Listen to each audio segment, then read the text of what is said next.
Online বিজনেসে activity অনেক গুরুত্বপূর্ণ একটি বিষয়। আমরা যদি অ্যাক্টিভ থাকি তাহলে আমাদের সব দিক থেকে অনেক ভালো। অ্যাক্টিভ না থাকলে সব দিকেই সমস্যা, কারণ অনলাইন বিজনেসে অ্যাক্টিভ না থাকলে আপনাকে কেউ চিনবে না। অ্যাক্টিভ আসেন তো আপনাকে সবাই চিনবে, আপনি সবার পরিচিত মুখ। আমরা বড় বড় কন্টেন্ট ক্রিয়েটর, ব্লগার, এদের ভিডিওগুলো দেখি। এদের ভিডিওগুলোতে তারা সবসময় অ্যাক্টিভ থাকে, তাই এদের ভিডিওগুলো আমাদের সামনে আসে। আমরাও এদের ফলো করি, এদের ভিডিওগুলো দেখি। তেমনি আমরা যদি অ্যাক্টিভ না থাকি, পোস্ট না করি, আর অন্যের পোস্টে লাইক কমেন্ট না করি, তখন আমাদেরও ভিডিওগুলো মানুষের সামনে যাবে না, আর তখন আমাদেরও পোস্টে ভিউ বাড়বে না, এঙ্গেজমেন্ট বাড়বে না।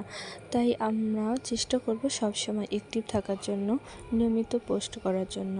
নিয়মিত পোস্ট করলে তখন আমাদের পোস্টটা সবার সামনে যাবে, সবাই দেখবে, আর পোস্টে লাইক কমেন্ট করলে সেই পোস্টটায় ভিউ বাড়বে, এঙ্গেজমেন্ট বাড়বে। তাই চেষ্টা করব সবসময় অ্যাক্টিভ থাকার জন্য। অ্যাক্টিভ থাকলে আমাদের দেখা যায়, আমরা যারা অনলাইন বিজনেস করি আমাদের প্রোডাক্টও ভালো সেল হয়, কারণ আমাদের পোস্টটা সবার সামনে যায়, তখন অনেকে দেখে আর আমাদের সেল ভালো হয়। আমাদের চেষ্টা করতে হবে নিজের নিয়মিত পোস্ট করার জন্য এবং অন্যের পোস্টে লাইক কমেন্ট করার জন্য। এখানে দেখতেই পাচ্ছেন আমি একটি শাড়িতে কাজ করছি। শাড়িটা প্রথমে আমি ফ্রেমে লাগিয়ে নিয়েছি পিন দিয়ে। ফ্রেমে লাগিয়ে নেওয়ার পর আমি এখানে কি কালার কাজ করব সেই রঙগুলো প্লেটে নিয়ে নিয়েছি।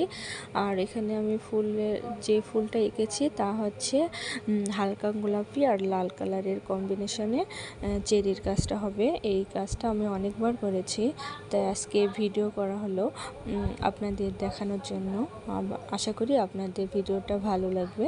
আমি লাল আর গোলাপি ফুলটা এঁকে নিয়েছি। এঁকে নেওয়া হয়ে গেলে তারপর আমি ডালগুলো দিয়ে দিচ্ছি। ডালগুলো আমি দিয়েছি কালো কালারে, কালো রং দিয়ে ডালগুলো দিয়ে নিয়ে তারপর এই ডালগুলোর ছোট লতা পাতা দেওয়ার জন্য ছোট করে ডালগুলো এঁকে নিয়েছি। ডালগুলো এঁকে নেওয়া হয়ে গেলে তারপর আমি এখানে ছোট ফুলগুলো দিয়ে নেব। দেখতেই পাচ্ছেন আমি কিভাবে কাজটা করছি। আশা করি আপনাদের আমার কাজটা ভালো লাগবে, আর আমার ভিডিও আপনাদের ভালো লাগলে অবশ্যই শেষ পর্যন্ত দেখবেন এবং লাইক কমেন্ট করবেন। আর আপনাদের কোনো ধরনের প্রশ্ন থাকলে আপনারা আমায় কমেন্ট করে জানাবেন। পরবর্তী ভিডিওগুলোতে আমি আপনার প্রশ্নের উত্তর দেওয়ার চেষ্টা করব ইনশাল্লাহ। সবাই আমাকে সাপোর্ট করবেন, সবার পোস্টে আমিও লাইক কমেন্ট করব, শেয়ার করব ইনশাল্লাহ। আপনারাও আমাকে সাপোর্ট করবেন। তো এভাবে আমি কাজটা করলাম। আমার কাজটা কেমন হয়েছে জানাবেন সবাই।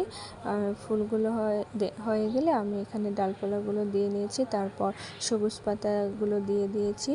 আর ফুলগুলো শুকিয়ে গেলে এর মধ্যে আমি হলুদ রং দিয়ে এর মাঝের রেণুগুলো দিয়ে নিলাম। তো আমার কাজটা কমপ্লিট। এভাবেই আমি সম্পূর্ণ শাড়িটায় কাজ করব। কেমন হয়েছে কাজটা জানাবেন সবাই। সবাই ভালো থাকবেন। আল্লাহ হাফেজ।